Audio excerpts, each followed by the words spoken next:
Hello everyone. Today's lesson is about strong squares. What's a strong square? A strong square is a square that our opponent cannot control with any of their pawns. We can try to make that square available for one of our pieces, and when we place one of our pieces on that square, it will be much better if our piece is protected by one of our pawns. So here we have the d5 square and the e4 square. They are strong squares. We can try to place our knight on those squares, and when our knight reaches those squares, it will be protected by our pawns that are on c4 or f3. So here the best move for white would be then moving the knight to c3, and in our next turn we're going to move the knight to either d5 or e4. Very good. Let's see. In the next example, we're just going to see the left half of a position. And here we're going to try to create a strong square for our knight to move to. And how can we do that? Simply by capturing and trading on the d5 square and then moving our knight to c4. That's a strong square where black cannot attack us with any of the pawns, and our knight is protected by the b3 pawn. Let's see another example. In the next example, we're seeing the right half of a chessboard. And here, again, we're going to try to create a strong square for our knight to move to. And we can do that again by trading on the e5 square and then moving our knight to the strong square that's on g5. Now, again, black cannot attack our knight on the g5 square with any of their pawns, and our knight is protected by a dh4 pawn. Now, in the next example, we're seeing a real-life game, and in this game, we need to try to find the strong square. The strong square here is going to be the e5 square, and we're going to try to place our knight on that square. But how to do it? Because if we move our knight right away to e5, then black can simply trade and we will end up having a pawn on that square. And we want to have a piece on a strong square, not a pawn. So what to do is probably we need to first trade the knight on c6 and then move our knight to e5. But again, this is not going to be easy because right now there are some threats that we should take care of. For example, if we just capture on c6, black might play an in-between move, might not capture back right now, but might try to take advantage of this discovered check and move the rook to e4 and win our queen because of the discovered check here. Now, let's go back. This means that first we need to take care of this tactic first and then do our plan to try to move our knight to e5. So here we can do this by pushing the pawn to g3 because now we are blocking the diagonal of the queen and gaining time because we're attacking the rook on f4. Rook should probably move away to f5, and now we can do our plan. We can trade on c6 and move with our knight to e5. The knight on e5 is very strong. It is protected by our pawn that's on d4. There are no black pawns that can try to move us away from there. There isn't even a knight or a dark square black bishop that can try to trade with that knight there. And in addition, from the center, this knight can support operations on both sides of the chessboard, the king side and the queen side. Now, it's also important to mention that here, when we played the pawn to g3, it wasn't much better for black to move to e4 because then we could simply move away our queen. Other than having the same plan of trading on the c6 square and then moving to the center, we could also try to have the threat of trying to trap that rook either with our bishop or our knight. Okay, so let's see another example. In the next example, we're going to try to again create a strong square for our knight to move to. What can be that square? Let's try to have our knight move to f5. Okay, but f5 now is not a weakness for black and it's not a strong square for us because it's protected right now by the pawn on g6. So what we need to do is try to get rid of the pawn that's on g6. To do that, we can sacrifice the h pawn. Now, if black captures, we have the f5 square, strong square, to move our knight to, and we will see what's a possible continuation after we do that. But first, let's see what if black does not capture on h5 and instead plays any other move. Let's say plays the pawn to d6, but then we will be able to win the f6 pawn because we are attacking it twice already. And if we just push our pawn to h6, king must move away. And now we will be able to capture the f6 pawn either with the queen or with the knight with a check. Now, let's see. Let's go back and see here what's going to happen when black accepts our sacrifice, and we have the f5 strong square available for our knight to move to. Now, we're going to move to f5 through e3. We move the knight to e3, and then, okay, this pawn was on d7, right? So now black moves the pawn to d6, and we can check. King is moving to g6. Okay, now we have our knight on a strong square, but we also need to continue and try to win this game. And we can do that by moving to the c file and trying to enter black's position through c7 and try to win all the black pawns from there. Now, the queen might try to stop us by moving to d8, but that's not going to work because we have here a very good move, which is queen to c1. From c1, we will be trying to move to h6, which is going to be very dangerous for black. We can win many pawns other than threatening sometimes even checkmate. So here, black must move back to f8, which is going to allow us to play queen to c7 and have a very big advantage. While if we go back, when we move the queen to c3, if the black queen is not going to move to d8, then they're probably going to try to stop us from moving to c7 with the knight by moving the knight to a6. But then, okay, we don't go to c7, but we move to c6, and we will be able to again attack the black pawns on the queen side, and also d6 is already attacked twice. And white has a big advantage in this position. Okay, let's see the next position. In the next one, again, let's try to find the strong square that we need to use. Here, in this case, what we can do is this. We can say that if we can just remove our knight from d6 and place it anywhere we want on the chessboard, where would it be? So it would be either, I would want to have this knight either on h3 because that would checkmate right away, or I would want to have it on f3 because then it would create a lot of threats other than probably checkmate. There will also be some discovered checks. So let's try to get the knight either to the h3 strong square or the f3 strong square. Now, it might be that on h3 or f3 in this specific position, our knight will not be protected by a pawn like in the previous examples, but again, it's a very good thing to have our knight on those squares because these are checkmating attacks. Okay, so we don't need to be protected by a pawn if we want to checkmate. Okay, so let's see here. How can we do that? To move the knight to h3, it's a bit very difficult. I cannot see a way to have our knight move to h3, but moving it to f3 is a bit easier. And we can do it by moving the pawn to g5. Now, usually playing such a move is not recommended because the g pawn is protecting our king and we don't want to expose our king. But again, this attack that we have is going to be a checkmating attack. It's going to be a winning attack or winning a lot of material at least. So that's why playing g5 in this position is okay, is justified. Now, when white captures, what should we play? We want to move the knight on f3. That's why we gave up the pawn on g5. We want to move our knight to e5. And in our next turn, we're moving it to f3. And then it's a check. The king will be moving on the light squares and be on the diagonal of our queen. And there will be many either checkmating attack or a discovered check that's going to win a lot of material for us. Now, that's why probably white is going to try to stop our knight from moving to f3.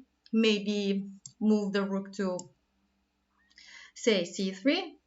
Now we cannot move our knight to f3 with a check, but we can do that if we play first our rook to d3, and our next threat is to move our knight to f3 and again have a very strong attack.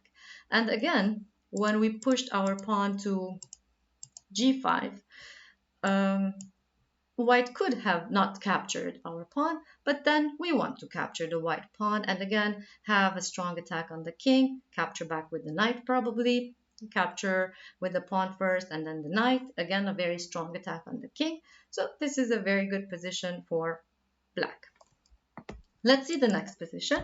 In the next one, let's try to find the strong square and let's try to find a way to get one of our pieces there. Here, in this position, we can clearly see that the strong square is the d5 square, and we need to try to get one of our pieces there. To place our rook there is useless. Okay, what is our rook doing there? But if we try to get our knight there, that's going to be much better. So, and how are we going to get our knight there? So it needs to be a long journey, but it's worth it. So to get our knight there, we can do it from e1 and then c2 and then move to e3 and then, let's see. So we're moving to e1 first and then to c2 and then to e3 and then to d5.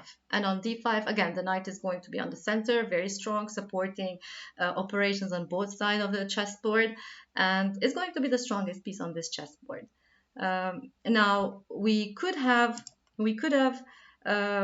tried also to move to d5 from, let's say, h4 and then f5 and then e3 and then d5, but probably black was going to stop that. If we play the knight to h4, g6 is going to stop our knight from moving to f5. So better is to take the other way to move to d5, which is e1, c2, e3, and d5.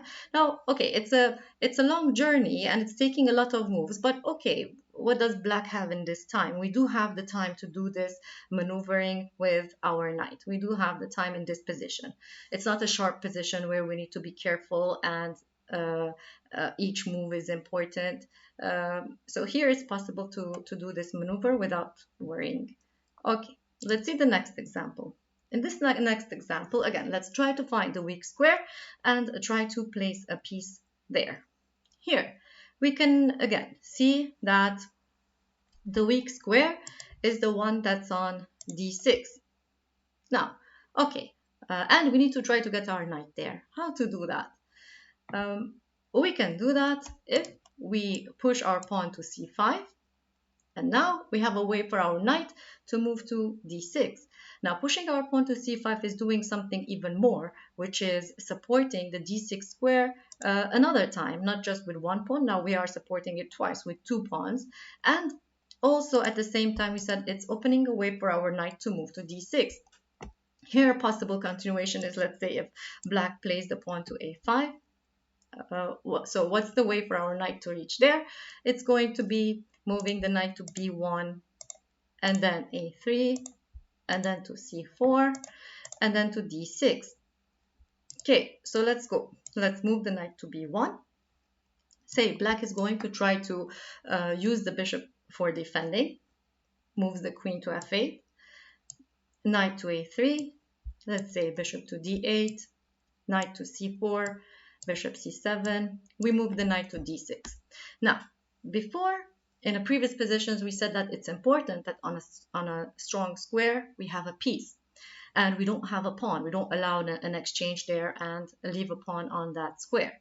But in this specific position, it's totally okay if black captures on d6 our knight and we capture back, because the resulting pawn is going to be a protected, advanced, passed pawn, which is going to be very dangerous in the end game and is going to give us chances to win.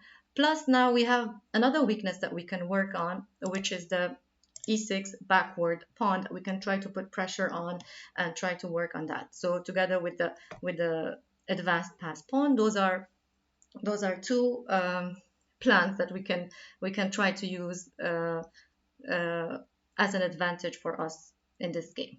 So let's see another example. In this next example, we're seeing a position that comes up usually in the Sicilian defense, for example, in the Najdorf defense. In such positions, black is trying to push their pawn and get rid of that backward pawn, push the pawn on d5, which is going to be which is going to give a good position for black if they're able to do that, while white is going to try to keep controlling the d5 square, probably place a piece there.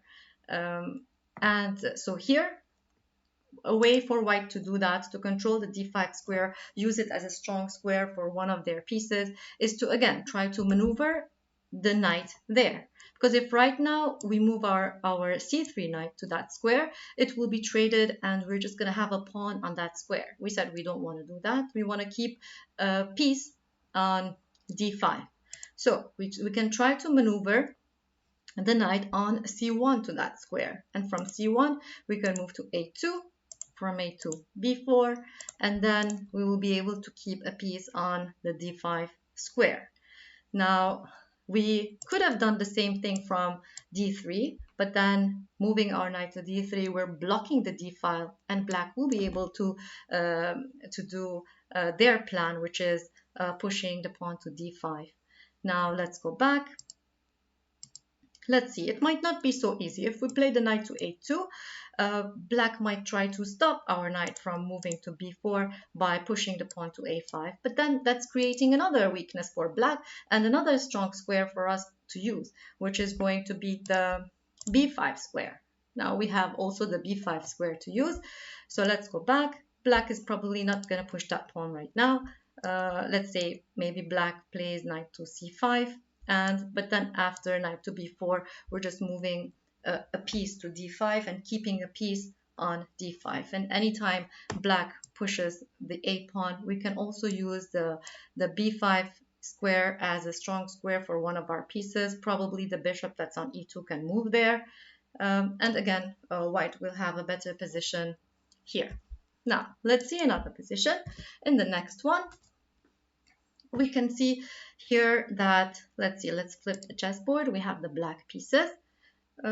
So a weak strong squares for black are c5, b4, because the white pawns there are on light squares, and the dark squares are weaknesses in the queen side for white. So we can try to move our bishop on one of those squares. Anyways, our bishop on g7 is not doing so well because it's blocked by its own pawn on e5. So we can move our bishop to f8, and in our next turn we can move it to c5 and have a much better position than what we had, and much better position than white has. Okay, let's see another example. In the next example, here we already have our knight on a strong square, but this is just an example to show that when we move our piece to a strong square, we should make sure that our piece is staying there and it's not going to be traded. For example, here, if it's black's turn and black plays the bishop to e6, we are going to have to allow the trade that's going to happen on d5, because when our piece on a strong square is attacked, either we should support it with another piece, so if it's captured we have another piece moving there, or, which in this case we can't, we don't have any other pieces, or we need to move away that piece and come back to the strong square another time when we can keep our piece there. But here, if I just move my knight away, then white is going to lose the a2 pawn. If we try to move the knight to b4 to keep an eye on a2, again it's not going to work because black can try to remove the defender of the a2 pawn by playing the pawn to a5, and again we will have to go back and trade, allow the trade of our knight and not have a piece on the strong square. So always keep in mind, when you're moving to a strong square, try to make sure that you will be able to maintain a piece on that square. Let's see the next example. In the next example, white is trying to again trade our knight, that's on a strong square. Our knight is on e5, that's a strong square. White has moved the bishop to f4 and is trying to trade our knight and keep a pawn on that square. Now, of course, we don't want to allow that. So what to do is to support our knight with the other knight. The knight on f6 can move to d7. And now, if white captures our knight, we're still going to keep a knight on the strong square. Of course, here, if we go back, we can't do the same thing from g4, of course, because then white simply is going to push our knight away and be able to capture.